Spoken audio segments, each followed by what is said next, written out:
What was it that drew me to design and the creative space?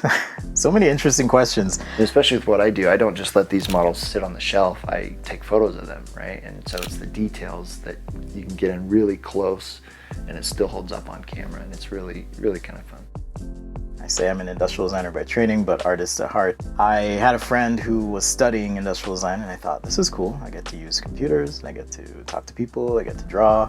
And to me, it just sounded like win-win-win. Personally, I think you have to be drawn to like the hair industry, like have some kind of weird thing with hair. Like for me, I started cutting my own hair, and I was always artistic. Like I always took art class. I just enjoyed from 7th grade to senior year. I had art every single year, and I didn't even need that elective anymore, you know what I mean? My dad had this behind the scenes. It was called From Star Wars to Jedi. I remember I saw a behind the scenes image of what it looked like when they were filming the movie of Return of the Jedi and then the finished movie, and I was like, how do you get from A to B? I was hooked. You know, because you get this canvas that you get to start over from, that you get to envision in your head and paint that haircut on, right? How important are my tools for my process? You know, it's an interesting question because on the one hand, I love my tools, but on the other hand, I try to avoid using certain tools. I would say in my process, I prioritize quality over quantity.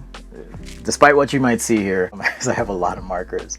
But there's a saying that goes, buy it nice or buy it twice. So I like tools that are high quality, that are dependable, because when I'm working on stuff for clients, I need to make sure that those tools perform very well. Having the right tools for the job is incredibly important. I mean, there's different types of plastics that work with only certain types of cement. The way that paint goes on, you know, certain paints react with each other, and you don't want any of that on your finished model, right?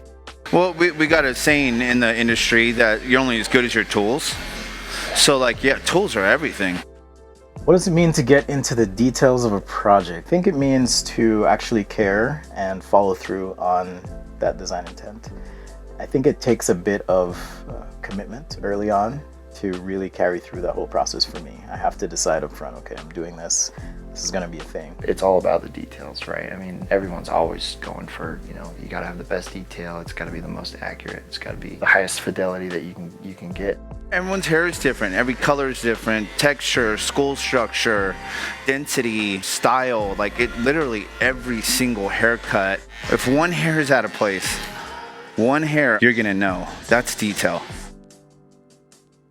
For me, design is never about myself, or it shouldn't be. If I put on my designer hat and think about process and story, it begins with people. Who are the people that are going to be using or benefiting from this product? What are their lives like, experiences? And certainly that's informed by talking with real people. I feel like I'm just hanging out with people, you know? If you love what you do, the drive kind of just comes with it, right? And that helps make the details come out so you can see them, right, and appreciate them. But all of that is a part of the process. As I have these big ideas and these big things, it's all about breaking things down into little pieces.